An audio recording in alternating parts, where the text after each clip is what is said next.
And welcome back to the Cover 3 podcast here on CBS Sports. That's Tom Fornelli. That's Danny Cannell. I'm Chip Patterson. End of the week. Time to open up that big old bag of mail. A reminder, if you want to submit a question for a future mailbag episode, you can leave us a 5-star rating and a review. And in that review, put your question. We'll add it to the big old bag of mail. They've been bringing a smile to my face as I sit down to pull questions. And we're continuing to get questions that are going to have to make it in future episodes. So if you've written one, don't worry, it is not being ignored, or unless it's similar to another one. But we always keep track. We try to make sure that we keep them around so that they can make their way into these mailbag episodes.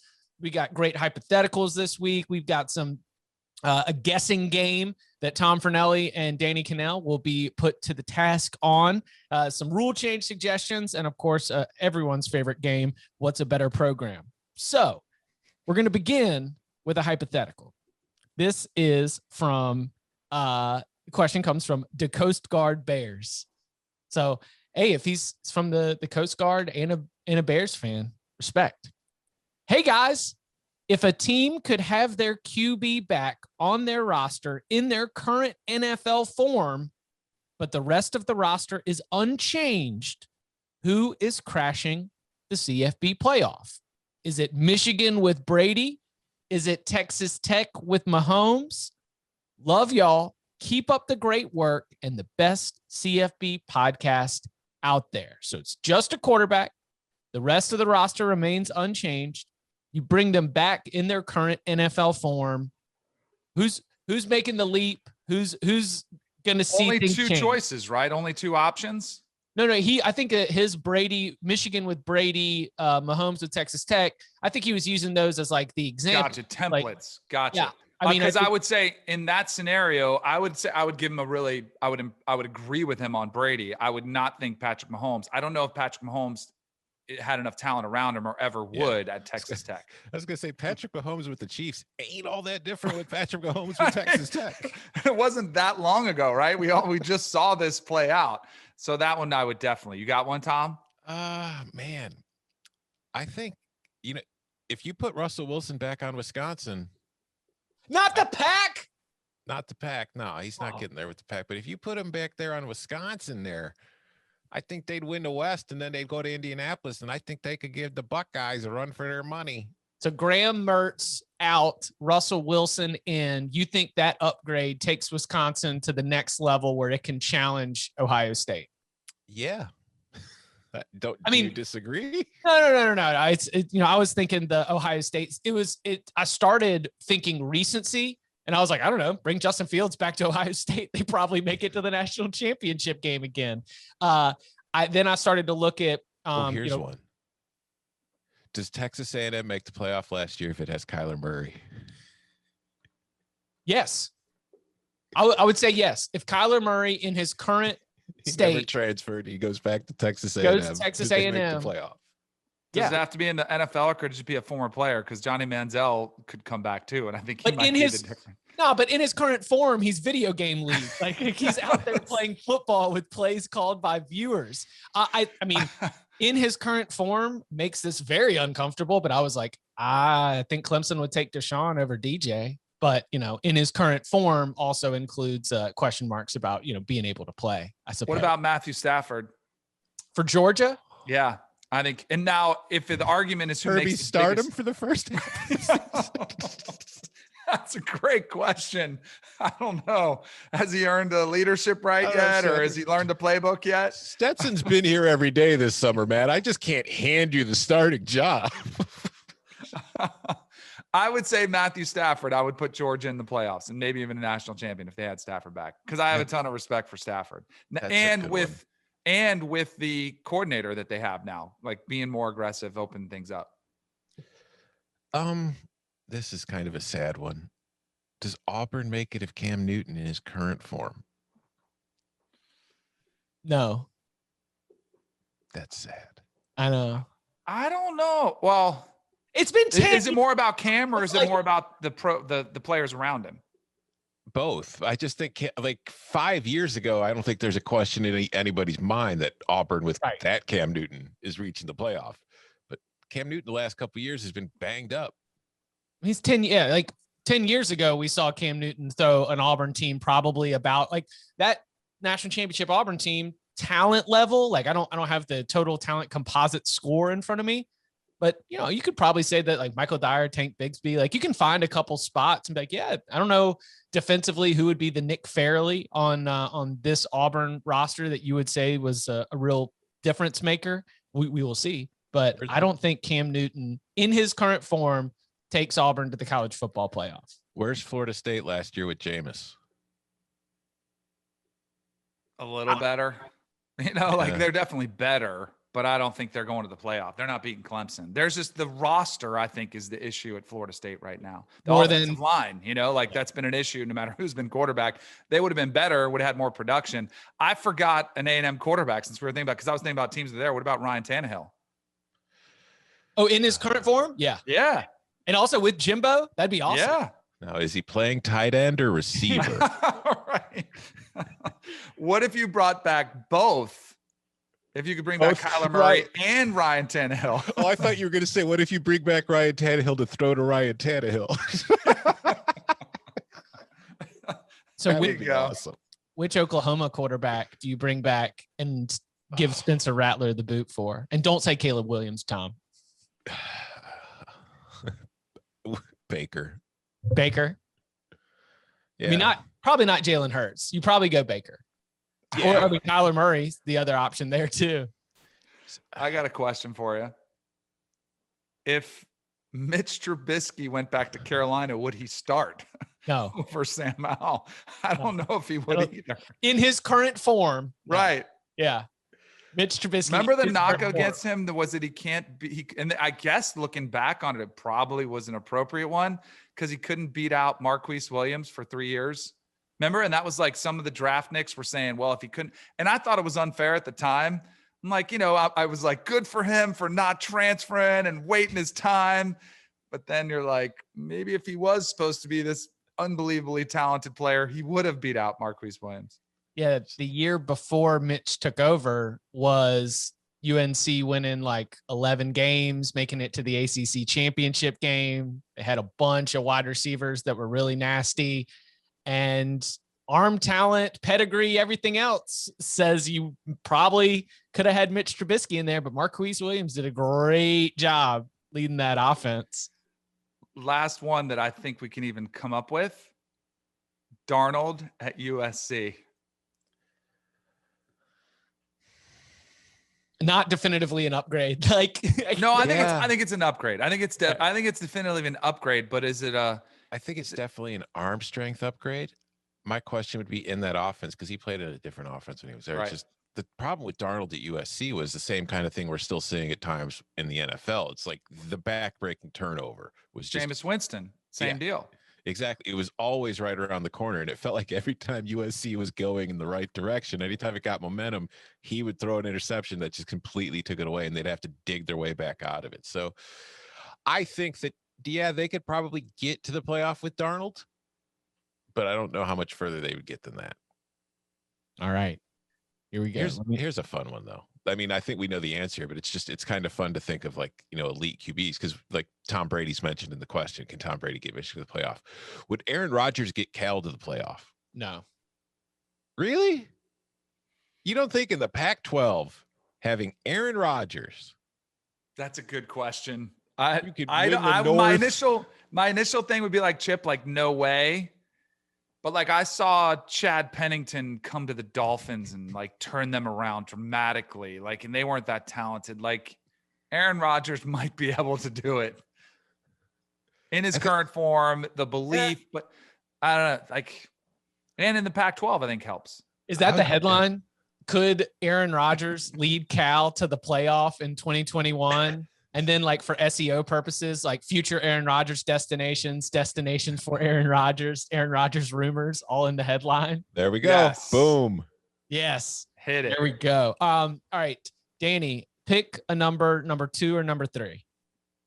3. Okay. Here is Chip. This is from Cabbage Rolls and Coffee is the username, but he drops his actual name. I believe it's Tony. Yeah, Tony. Chip. or whoever reads this first, please do not share this with the other podcasters until you are ready to air it. Reputation is on the line for you guys in this high stakes game. We are Husker fans in small town Nebraska and obviously love our college football, but we are in no way experts. My buddy Sam and I, typically over too many beverages when we magically become experts, will often play the where did dudes go to college from certain draft classes. We read to one another the first round draft selections and play the game with the following rules. You get a guess or two for the announced player. It's a gentleman's game, so please use discretion when playing, but we typically time each other out about 7 to 10 seconds. We disallow random guessing in a bunch of schools and randomly somehow getting it right as well. No cheating and looking ahead. That's why we don't want you to share with the other podcasters prior to the Mailbag pod. Pick a draft class and guess college is a basic idea. We tally points out of 32. We only play more than 5 years removed for recency bias purposes. My best range is in the early 2010s, where I can get about 15 to 20 out of 32, and my buddy often hits close to that in the early 2000s. This is clearly my best recollection anyway, and after a night of chilled beverages, maybe my numbers are off, but I'm fairly certain that my best ever is 25 to 32 in 2015. Enjoy the pod, and thanks for getting me through morning commutes. Please bring back Barton saying, yes, sir, at the end of pods. Miss that and Barton a lot, but you guys are absolutely killing it without him. Let me know if you want me to jump on the pod to host the game. GBR, Tony. Rest in peace, Barton. Yeah. So because Danny chose 3, we're going to start with Tom with the 2012 NFL draft class. No cheating. Okay. And so I'm going to read the name. You tell me. Hands up. So there's no Googling. Okay. So you tell you need me. To watch me for that. To be fair. You tell me where they went to school. All right. And Danny, could you keep score for Tom? Sure. Okay. And then we'll have you keep score for each other. What's the point system again? It's just out of 32. So okay. It's like, I'll run through the first round and he's got to tell me what school they went to. Ready, Tom? Wait, so. Like I'm going to say Andrew Luck and you're going to tell Stanford. me. Yeah. Okay. Ready? Andrew Luck. Stanford. Robert Griffin III. Baylor. Trent Richardson. Alabama. Matt Khalil. USC. Justin Blackman. Oklahoma State. Morris Claiborne. LSU. Mark Barron. Alabama. Ryan Tannehill. Texas A&M. Luke Kuechly. Boston College. Stephen Gilmore. South Carolina. Dontari Poe. Memphis. Fletcher Cox. Mississippi State. Michael Floyd. Notre Dame. Michael Brockers.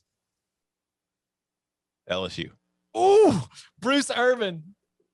Oh, West Virginia. Quentin Copels. North Carolina. Drake Kirkpatrick. Alabama. Melvin Ingram. South Carolina. Shea McClellan. Boise State. Kendall Wright. Baylor. Chandler Jones. Oh, shit. Syracuse. Brandon Whedon. Oklahoma State. Riley Rife. Iowa. David DeCastro. Stanford, back when they were big and beefy. Donta Hightower. Alabama. Whitney Merciless. ILL. Kevin Zeitler. Wisconsin, right? Yeah. Okay. Nick Perry.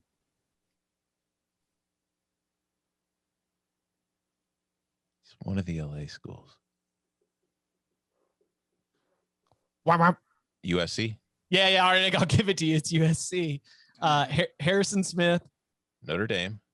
AJ Jenkins. ILL. Doug Martin. Wow, remember the time when there were 2 Illinois players taken in the first round? Doug Martin. Boise State. And David Wilson.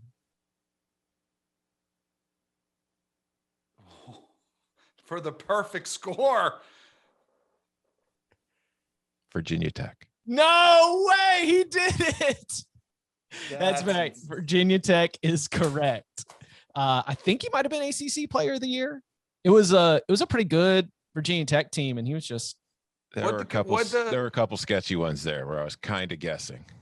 What? You sounded like you knew them all. Like I knew about 28 of them. There were a couple where I was just kind of I only knew about 20 of those. Hope and a prayer. So 32 of 32 for Tom Fernelli. Danny. Do I have to do this exercise? Because I suck at it. Then yes, you do. What year? Do you want to give me 96 draft class? Oh, okay. I'll take that. When you did 3, I was going to give you 2013, but it's 2013 is brutal. And if you want me to give you something more in your wheelhouse. No, but this will be funny because I'll have no idea on these either, but then I'll have an excuse to say they were further back.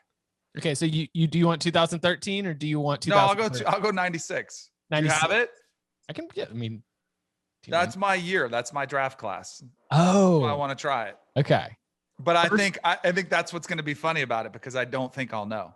All right. Ready? It should be Keyshawn, right? Yeah, was number 1? Yeah. All right. Keyshawn, USC. Kevin Hardy. See, I'm not very good at this. Illinois. Oh my gosh. All right. Illinois. Number 2 pick. Simeon Rice. Simeon Rice was ACC, right? No. Syracuse. Right colors with Syracuse. He played with Kevin Hardy in college. Oh, are you kidding me? This is ridiculous. He's Illinois too. Illinois heads. How can we have 4 players and first rounders from Illinois and they suck so Sleeping bad? giant. It's a sleeping giant, kids. You need to go to Illinois. Gosh. You'll be a first-round draft pick. See, what's funny about this is I actually did like the rookie card shoot with Simeon Rice and like we hung out and we did like our college uniforms and I had no idea. I love that Simeon Rice was so good in the NFL that people are like, oh, he couldn't have gone to Illinois. Jonathan Ogden. UCLA. Cedric Jones. Oklahoma. Lawrence Phillips. Nebraska. Terry Glenn. Ohio State. Tim Biakapatuka. Penn State. Michigan. Oh, gosh. Ricky Dudley. No clue. Ohio State. This is like, look at the Big Ten love here in the first like 9 picks. Couple Illinois. I want, if Danny doesn't know, I'm going to say. So Danny, if you don't know, you don't know, then I'll say. Okay. Willie Anderson. No idea. Auburn. Alex Molden. Mississippi State. Oregon. Gosh, I suck. Reagan Upshaw. That's go ahead, Tom. I don't know that one. Cal. Walt Harris. He played in the Senior Bowl with me. Was he Mississippi State? Yeah. Yes, he was. Right. Yeah, you got that one. Bears draft pick. Eddie Georgie. Eddie George. Never heard of him. Ohio State. Tennessee State's head coach, Eddie George. John Mobley. Mobley was my teammate with the Broncos. Was he Michigan? No, what's Kutztown? The Kutztown Golden Bears. That's like a D3 school. Yeah, D2 school in Pennsylvania. And he went, what, top 15? Yeah. Damn. Number 15. He was a baller. He must have been destroying people in that league. Yeah, it's like the conference, the PSAC, the Pennsylvania State Athletic Conference is where he came from. Dwayne Clemens. Clemson? Tom? No idea. Cal. Reggie Brown. He's a linebacker. No clue. Texas A&M. Eddie Kinnison. LSU? Mm-hmm. Yep. Harvin Marison. Never heard of him. Never heard of him. Marvin Who? Harrison. Who? You know where Marvin Harrison went, right? Where'd he go? Syracuse. Daryl Gardner. Daryl Gardner, great dude. Dolphins, Senior Bowl, teammate. A&M? Baylor. Baylor. Dang Yeah, it, Southwestern I knew Conference. that too. Yeah, you were there. Knew that. Pete Kendall. No clue. Penn State tight end? Boston College offensive tackle. Same difference. Marcus Jones. That's truer than you think. I know. Marcus Jones, North Carolina. That's right. Jeff Hardings. No clue. Penn State. Penn State. Eric Molds.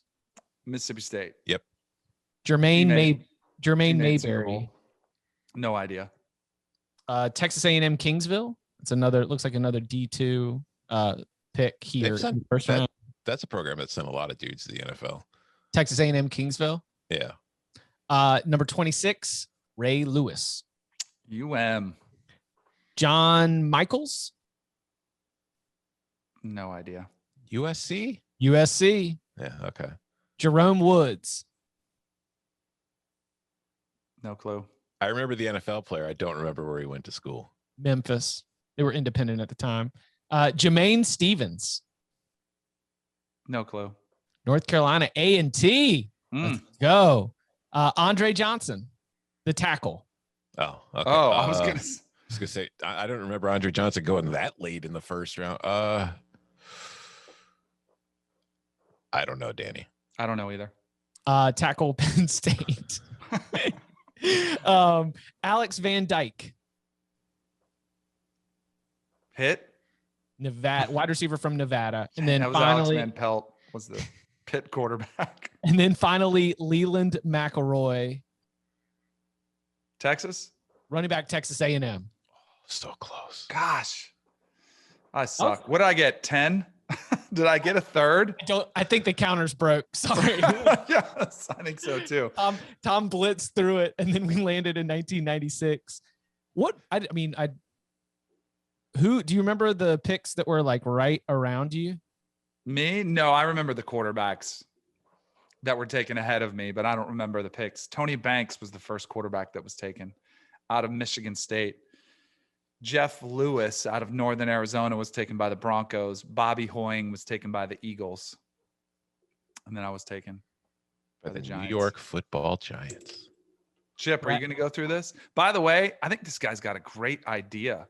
Like, I think you could do this like heads up. You can make an app and do like the names and have to match them. This could be a moneymaker. Let's make it a weekly segment because I think I could. No, I don't want to. I'll lose credibility each time we do this. All right, let's here we go. This next one is from T-Stars. First, the platitudes. Bud, I've been a fan from the first time I heard you on Podcast and Play Nobody. Glad you joined. Chip, you bring big positive energy every episode and it's much appreciated. Danny, while I really enjoy your analysis, input, and FSU stories, your fangs are receding as you age. Barton, RIP, and Fernelli, keep bringing the heat.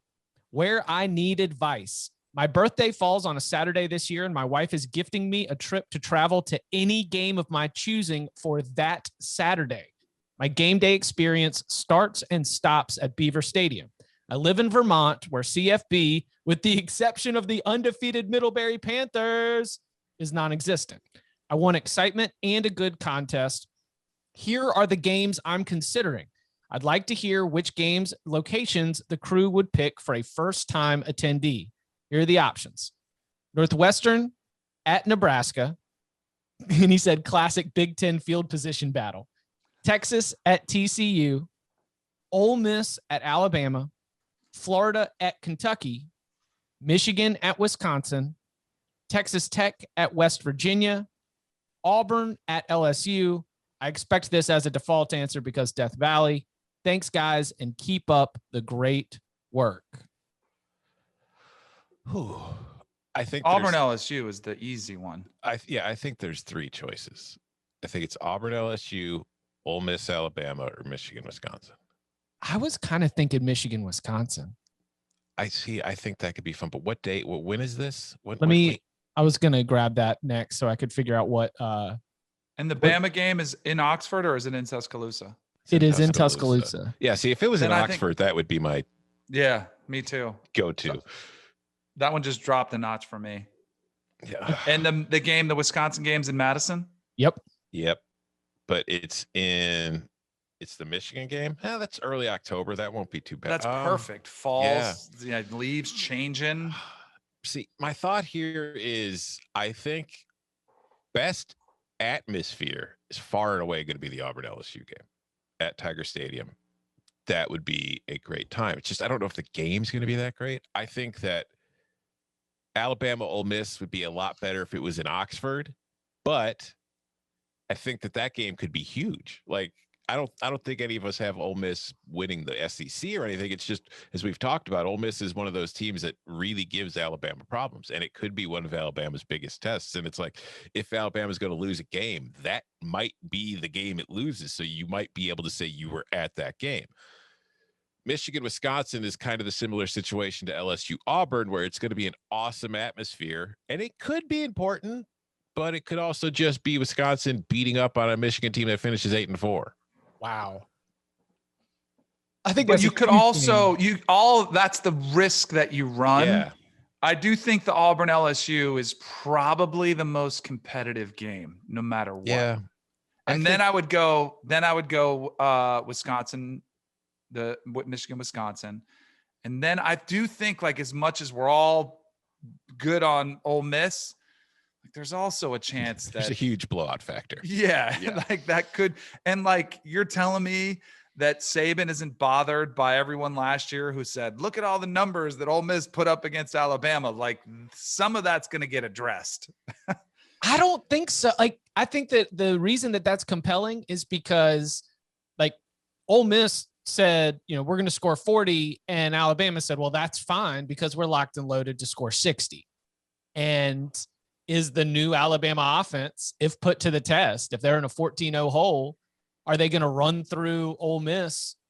Yeah, they are, actually.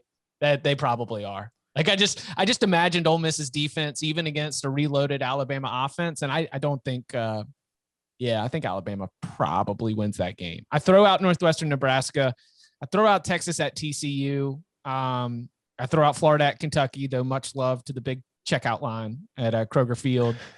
Texas Tech at West Virginia. West Virginia is a really good environment, though. Texas Tech at West Virginia is like, you're going bottom half Big 12 standings, and then Auburn at LSU, absolutely a fantastic option. That's a very good birthday present, no matter what.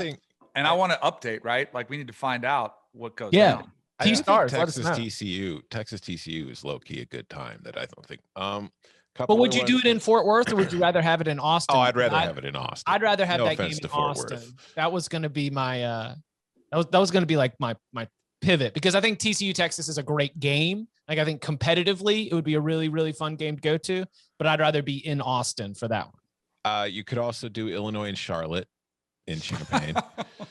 Or if you really miss Barton, the Vanderbilt Commodores will be hosting the UConn Huskies that Saturday at Vanderbilt Stadium. Guaranteed win. Nashville, Let's go. Which is, I think, I saw recruiting weekend. Let's go. Like, this is where we want to get everybody in. Parents weekend, homecoming. Mm-hmm. Let's do it all against UConn. And if the CMAs were there, then, like, it's jackpot. Yeah. Buy some Cover 3 gear from the store, wear it to the game, and be loud as hell with signs about Barton. Okay. So good. T-Stars, follow up and let us know what you chose, and then maybe we'll link up with you prior to that October 2nd date. And happy birthday on October 2nd. That is a fantastic gift to be able to choose anywhere from Vermont to go land and go to college football. Look forward to hearing about that. Also, my birthday's October 3rd, so what are you getting, Tom? Yeah, where am I going? Where are you sending me? I'm sending you to Champaign to go see Charlotte in Illinois. Hey, Charlotte doesn't know what's coming. Coming up on the other side, we spend a lot of time, thinking about who might be the next USC head coach. And we've got some names that we always throw there, but what if that happens, and who would replace that head coach? We'll answer that and more of your questions next. All right. This next one comes from Wessie. Wessie says, best CFB pod, not close, informative, energetic, and entertaining.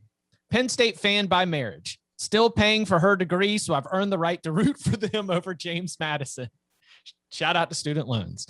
So you guys talk somewhat regularly about how James Franklin remains the best fit to replace Clay Helton at USC. If that were to happen in the next few years, who would y'all identify as the top/most realistic targets to replace him?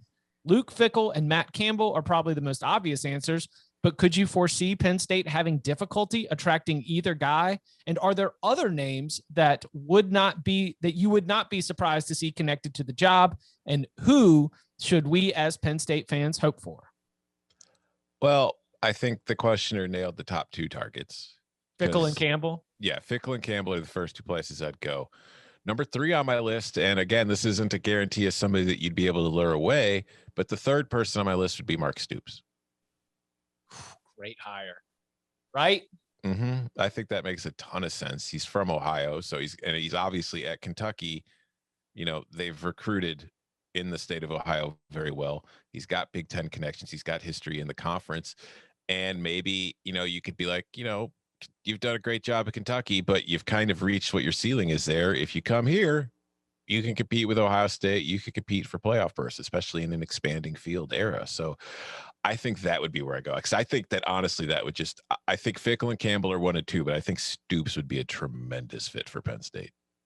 What do you think of going to the Tuscaloosa coaches rehab clinic in Bill O'Brien? Year? I mean, I know it's a laughable thought now with the way things unfolded with the Texans, but he's already been there. There's familiarity. He helped the program through an incredibly tough transition. Like because like Sark was somebody that was kind of left for dead too, you know, and he's able to kind of rehab his image and parlay it into another job. I don't know if Bill O'Brien goes back to the NFL, but if he wanted another head job, I would see it being attractive for him. And I could see Penn State getting in that mix. But are there still kind of some raw feelings there though? Maybe. Because I think that some people kind of felt abandoned. He left too soon. Yeah. So I don't know. I don't think that would be, if he has a good season, I don't think it'd be terrible because he's obviously been there. He knows the lay of the land, but I don't think that would be at the top. So when we take a step, I would say that maybe a little bit step down and you start to think about like what would be some more like realistic potentials just because of the potential Penn State connection.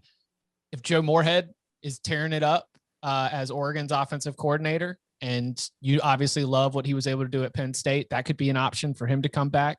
I think that you obviously have a head coach at Old Dominion, who's another former offensive coordinator, and Ricky Ronnie. If this is a few years down the line and he's got ODU playing at a really high level, and then depending on how things go at Maryland, like would Loxley, with all of his DC connections, would he leave Maryland? Like, would he be lured away to go to Penn State? Because if you are Penn State, hiring Mike Loxley is opening up, like you're already trying to recruit that DC area, but then to have him on your side, I think would be a huge boost in recruiting. So I was thinking, yeah, but that'd be Loxley, such a tough sell to that's such a fan base. Because if just Mike Loxley, hey, we hired Maryland's coach, the team that finishes behind us in the division every year. And it's not even, yeah, and it's also just, his career record. Because it's like, I don't think Maryland's going 11-1 this year. You know what I mean? Yeah. Like, I think just from a pure recruiting angle, yeah. But I don't think the fan base would be all that enthusiastic about it. I would guess, honestly, it's probably a coordinator that we're not really sure of yet. Maybe Moorhead, but I'm saying it's not like a name that we know quite, like a household name, not somebody that seems like an obvious choice. You don't think it'll be like, because I think Fickell's a long shot because of the Ohio State connection. Yeah, Campbell swears he's happy at Iowa State.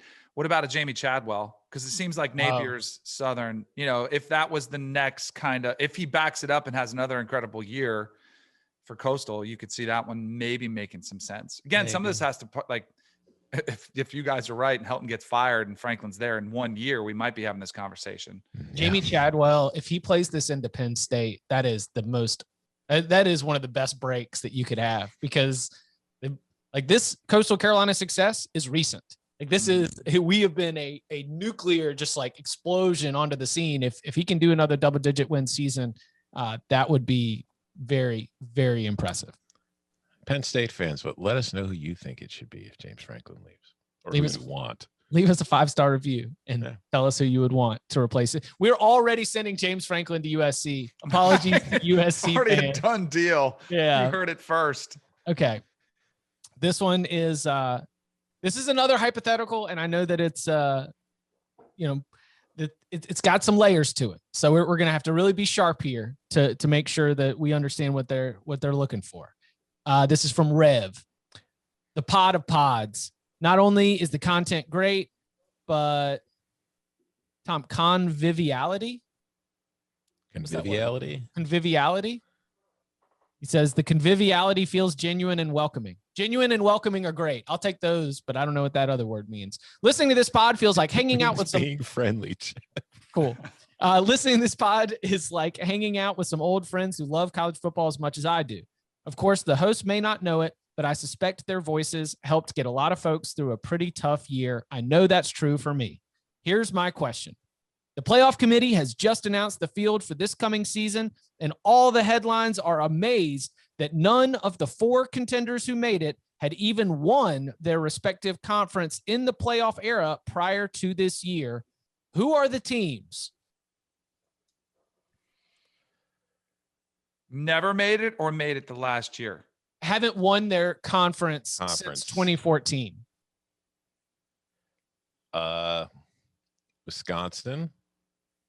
Wisconsin's a good one. I had UNC or Miami, but like those are good shock ones. of all shocks. Yeah, but if we're going here, Wisconsin, Texas. Mm. God, see, I'm trying to think of who in the SEC it could be. I mean, I guess Texas A&M, but I don't know if that's a shock. You know what I mean? Well, but it would be. It fits the criteria, though. It's the criteria of haven't won your conference since 2014. So for me, it's Wisconsin, Texas, Texas A&M, which, oh my God, can you imagine? And then it's either going to be North Carolina and Miami from the ACC or Arizona State from the Pac-12. Good call. He said, I left this last part of the question out. He said, who are the teams? And if Arizona State is not one of them, why are you wrong? That's great. Arizona State has to be one of them because it's the other ones have won conference titles. Yeah, Washington, Oregon, and USC have all won conference titles in the Pac-12 since 2014. In the Big Ten, you mentioned Wisconsin. Penn State has won a conference title. Of course, Ohio State, and no Michigan. No, I mean, well, yeah, they're consideration. It's just, I think even if it's a shock hypothetical, Wisconsin's got the much easier path than Michigan does. For sure. And then plus they've got Russell Wilson back, as we've gone from an earlier question. So duh. And in the Big 12, is Texas the only option? No. TCU won it. They had to split. Yeah, they split it. Yeah. So TCU and 2014. Baylor out of the question. Oklahoma State's a viable possibility. I just have so much trouble. Like, you can't lose that much to Oklahoma and have me like out here saying like, you know what, this is the year. I'm not going to do it. Not going to be out here. So UNC, Miami, Wisconsin, Texas A&M, Michigan, Arizona State. Yeah, that's probably your pool that you're picking from. What would happen if Texas and Texas A&M met in a title game? Oh my gosh. Like, would we survive as a species? Yes, we would. You sure? Yes. Would we? Maybe we would just, never mind. All right. So listen, I'll say this from the perspective of somebody who has stared down when in my like childhood and college, days, I have stared down potential North Carolina Duke NCAA tournament matchups. And the sentiment is always the same. You don't want it because winning is not as much as losing. Like whatever you would get from beating Duke in the Final Four is smaller than the devastation you would feel from losing to Duke in the Final Four. So you almost just wish the game hadn't been played. I wonder if Texas and Texas A&M fans feel the same way, where it's like, I don't want to play them in a title game because there's a chance we'd lose. And if we lose, like if you're Texas and you're like, if Texas A&M beats us for the national championship, we are never, ever, ever going to live this down. And it's like, you don't even want the risk factor there. And it's not like a rivalry game where you get a chance to avenge it the very next year. Like you could have to sit on that for a long, long time. Yeah, especially with Texas A&M, like the no national championship since way back in the day, and Texas has been able to hold that over them. Yeah, I hope that we would survive as a species, Tom. It's a football game. Just saying, like, it's whatever. Twitter may not survive. It might. I don't know if we'll want to survive as a species. Is what I'm saying. All right, here we go. Love the pod. You guys always deliver great content while also being very informative and cheeky. Question for you guys. Had a long conversation about which program is better between Michigan State and Tennessee. I won't tell you which way I was thinking, but let me know your thoughts. Is this a serious question? Do you think the answer is easily Tennessee? I do. Because I want to make sure we don't tick off many Michigan State fans. I just think there are a lot of reasons why it's significantly swayed toward Tennessee. I think you have better history. I think you're in a better portion of the country, closer to talent.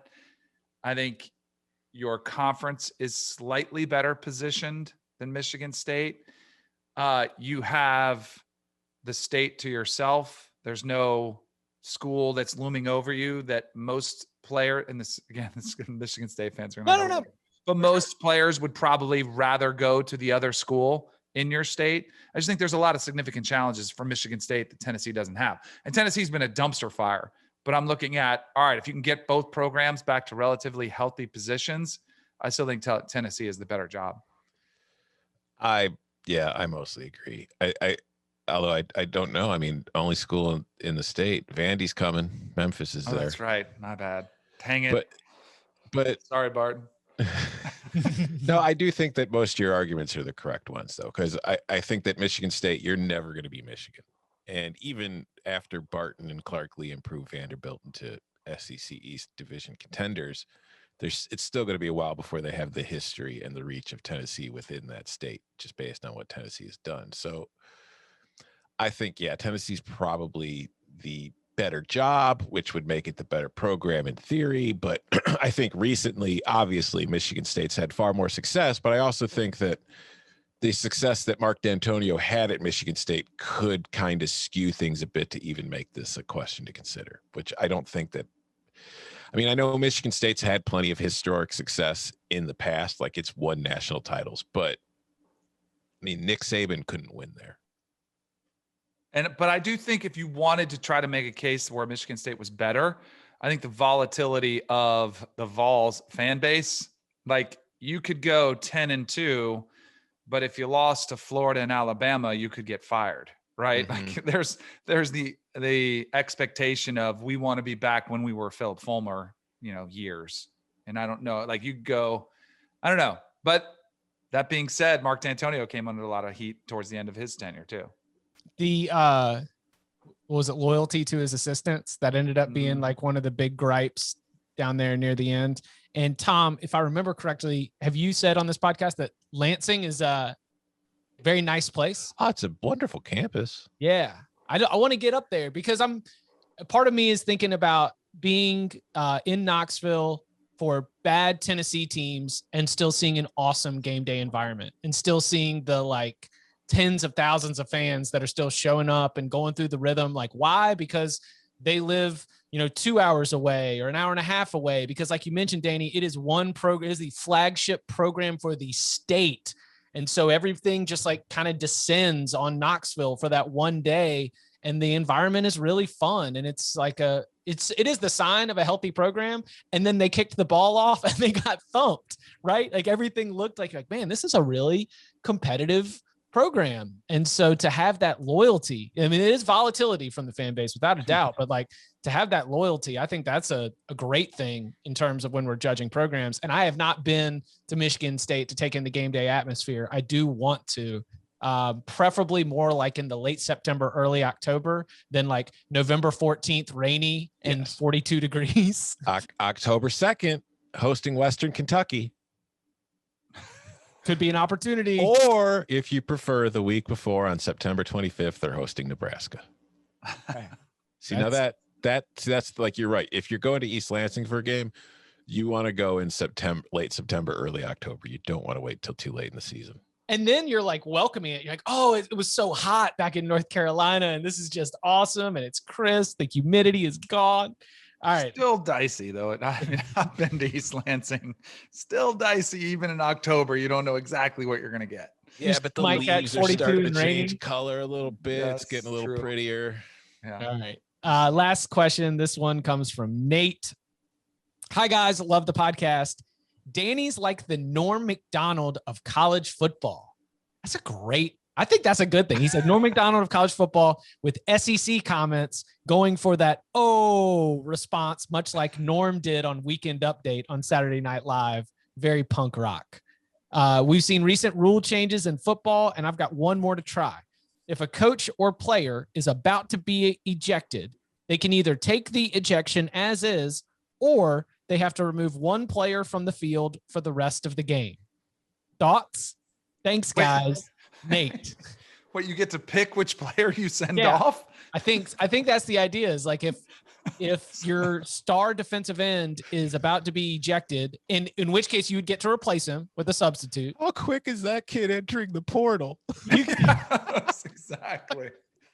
But is there any doubt it's like the kicker or the punter that's getting run to the locker room? Well, I think you've got to play with 10 players on offense and defense for the rest of the game. That's why when I sent in the notes, I was like the red card, because I heard this question and I was like, oh, you're talking about like playing a man down. I like that. In order to keep your coach or star player, like whoever was going to be ejected. I like the rule now that I understand it better. I kind of like it. You've got to start adjusting your defense to play nothing but like zone coverage. Like everything changes offensively. We start putting a running quarterback to get the numbers right. It depends on who I'm playing. Yeah. Because like if I'm playing a passing team, I'll take out my defensive tackle because I don't really need to worry about him running on me. And then if he tries to run, now I've got them doing what they're not good at. So it's like that kind of situation. But yeah, totally. But that would bring a great element of strategy to it. Of all right, if you're going to keep your DN who just got laid on the quarterback and got ejected, then what position are you going to take off the defense like that? And I think it totally would matter against what team you're playing. Is their quarterback any good? Are they throwing the ball? Are they running the ball? So I kind of like it. I would rather lose my star player than take a player off the field and remain full strength. Yeah, I'd rather because it depends on the player. Like if it's a quarterback, obviously you're probably going to take the quarterback, but quarterbacks don't get ejected. I'd rather have my backup quarterback than get rid of my left tackle. But you know what I mean? I know. It's the number advantage. Like everything that you do when you're scheming to like move the ball on offense is looking for a number advantage. So if I'm getting rid of a number, I'm essentially cutting off one of my limbs. It's the same thing on defense. There's nothing, you can't stop the offense if they have a numbers advantage on you. That's why the mobile quarterback and the RPO has become so, powerful. Well, this could be a good, I don't know if we could do a whole pod on it, but then the question becomes, which players in college football history were good enough that you would rather play with 10 than lose them? Like if you were at Pitt, would you want to lose Aaron Donald? No, you'd probably be better off playing with 10. Like there's only a very select few players who you would want, but I think you can make a case for some of them. So I was thinking about who are the players that make you feel comfortable dropping, because for the offensive side of the ball, it's got to be a mobile quarterback for the +1 advantage. And I think defensively, it's got to be one of those like Ed Reed, middle of the field, do it all safety, incredible closing speed. Like, you're like, hey, we're going to drop a man, but it's okay because we've got this guy out there who it already seems like he can cover double the amount of ground. And then that ends up being his job to go out there and play center field, try to keep everything in front of him. What a great experiment it would be to see, like, if you lost one defender, like, could you imagine if Bama lost a defender in the outrage of the other opponent or anybody? If your offense couldn't score on a defense that had 10 players, like that coach is fired as soon as he gets there on Monday. Like he's done. Are you kidding me? You couldn't score against them? Like that dynamic alone would be fun to watch unfold. I feel like we do see it. Number one, I guess like coverage busts, but more specifically when a cornerback like gets their ankles broken at the line of scrimmage, or all of a sudden just like someone slips and falls, and every single time a defender slips and falls, not every time, but you see a 40-yard touchdown. And so what is it like to play defense a man down? Think about when somebody slips and see how quickly the game gets out of hand. But that's not prepared for it. Yeah. See, like if you schemed for it, I think that's what gets interesting. I would not have predicted that Danny was in on the college football red card. Oh man. And well, like for instance, we used to run a 9-on-7 drill. When I was like an inside drill, and you have a numbers advantage, but not every play was going to run for 30 yards. It was just a strictly running drill, and there would be an advantage, but you wouldn't always win that matchup. Oh, but you'd win it enough where it didn't matter. Yes, that is true. And Tom repping full Italia gear to celebrate the start of Euros, not biting on the red card. No. Who's in the group? In Italy's group? Yeah. Turkey. And hold on. I know we play Turkey tomorrow or today. Ooh. Turkey. More importantly, are we betting it? Turkey, Switzerland, and Wales. So Italy's going to cruising. Yeah. Cruising. And like Turkey's probably the second. Turkey's maybe the second best in that group.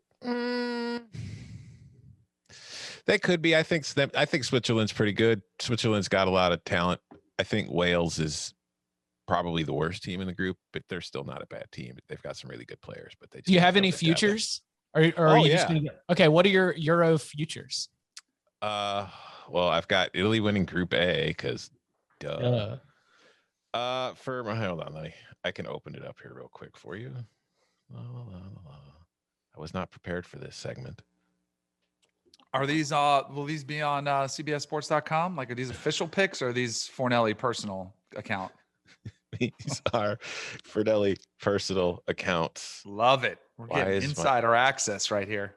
Anyways, I've got Italy to win it at 11-1. I know that. I've got Italy to win their group at like plus 150. Nothing crazy.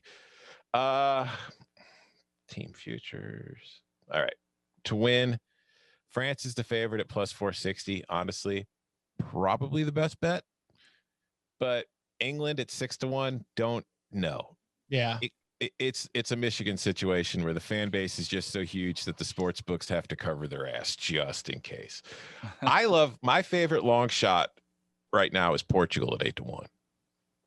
Portugal, CR7, baby. Yeah, that's a really, really good team, and they're in quote unquote the group of death with France and Germany, but all three of them can get through based on the rules. And also, I think most people don't realize that while Germany is still Germany, it's not like the great Germany from not too long ago. Like, it's kind of a transition time for them. They're getting old in a lot of key places, so I don't think they're that strong. So yeah, I would go France, Italy, Portugal, and then for another long shot, not to win it, but to reach the semifinals at plus 350 most places, take Denmark.